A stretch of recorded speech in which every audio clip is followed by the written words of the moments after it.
दरवाजा बंद, ना अंदर का सुख बाहर निकल सकता है, ना बाहर का दुख अंदर जा सकता है। हृदय आनंद से लबालब, चारों तरफ भगवान के नाम का प्रताप उसकी रक्षा करता रहता है। ऐसे हम थोड़ी कह रहे कि भगवान को जपो, भगवान को भजो, भगवान का चिंतन करो। हम कह रहे हैं लोक परलोक के सारे सुख आपके चरणों को चूमेंगे यदि भगवान का भजन करोगे। तो क्या आप भगवान के नहीं हो? जो आप दुख भोग रहे हो, आप अशांति भोग रहे हो, आप परेशानी भोग रहे हो, उसका कारण आपके पाप कर्म है। अगर पाप कर्मों को बंद कर दो, भगवान का स्मरण करो, तो लक्ष्मीपति हैं, अनंत मायापति हैं, अनंत ब्रह्मांडों के पति हैं। अरे किलो 2 किलो सोना की बात क्या, 1 लाख योजन का पर्वत है जिसे सुमेरु पर्वत कहते हैं। 1 लाख योजन चौड़ा, 1 लाख योजन लंबा, और टोटल सोने का। भगवान की माया में कमी है? अनंत ब्रह्मांड पति हैं।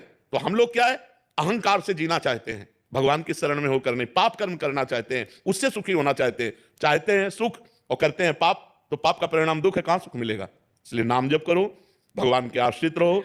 ये मांस खाना, मदिरा पीना, पराई स्त्री से व्यभिचार करना, दूसरे से छीन झपट, लोट घसूट, हिंसा, ये बंद करो। अगर ये करोगे तो कभी सुखी नहीं होगे, कभी सुखी नहीं हो सकते। नाम जप करो, दूसरों को सुख पहुंचाओ, धर्म से चलो, आप भी सुखी रहोगे, हमारी समाज भी सुख हो जाएगा। नए नए जवान दूसरे की चैन खींच रहे, माताओं बहनों को कष्ट दे रहे, मुंह भरा वो गिर पड़ी, उनके लगा क्या नहीं लगा उनको कोई पता नहीं, कोई उनको गम नहीं। ऐसे खींचा, कान से खींचा, चाहे कान फट जाए, चाहे, ये क्या राक्षसी वृत्तियां जागृत हो रही समाज में। यहाँ जेल भोगो और फिर नर्क भोगो और फिर सुअर कुत्ता की योनियों को प्राप्त हो। इसलिए मनुष्य जन्म मिला है, बहुत सावधान होकर भगवान का नाम जप करते हुए कोई पापाचरण मत करो, सुखी हो जाओगे। बड़ा भयावह संसार है। हे हरि, मैं आपके शरण में हूं, आप ही बचा सकते हो। इह परलोक सकल सुख पावत, मेरी सो भैया कृष्ण गुण संचु। इस लोक और परलोक में समस्त सुखों को वही पा सकता है जो भगवान के आश्रित है। तो हम जो उपाय करते हैं वो सुख भोगने के लिए करते हैं, लेकिन कहां, दुखालय में। दुखालय में सुख भोगने के लिए कर रहे हैं। अगर हमारी बुद्धि काम कर जाए और सुख भोगने के लिए भगवान का आश्रय ले लें तो बढ़िया बात बन जाए।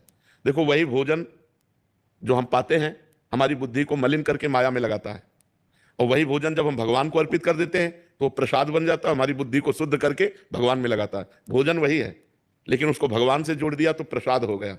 प्रसादे सर्व दुखानाम हानिरस्योपजायते, समस्त दुखों का नाश करके सुख प्रदान करता है। ऐसे ही हम हर संसार की वस्तु, व्यक्ति जो हमारे हिस्से में आई है वो सब भगवान को अर्पित। मैं नाथ सकल संपदा तुम्हारी, मैं सेवक समेत सुतनारी, बस मंगल हो जाएगा, पक्का मंगल हो जाएगा।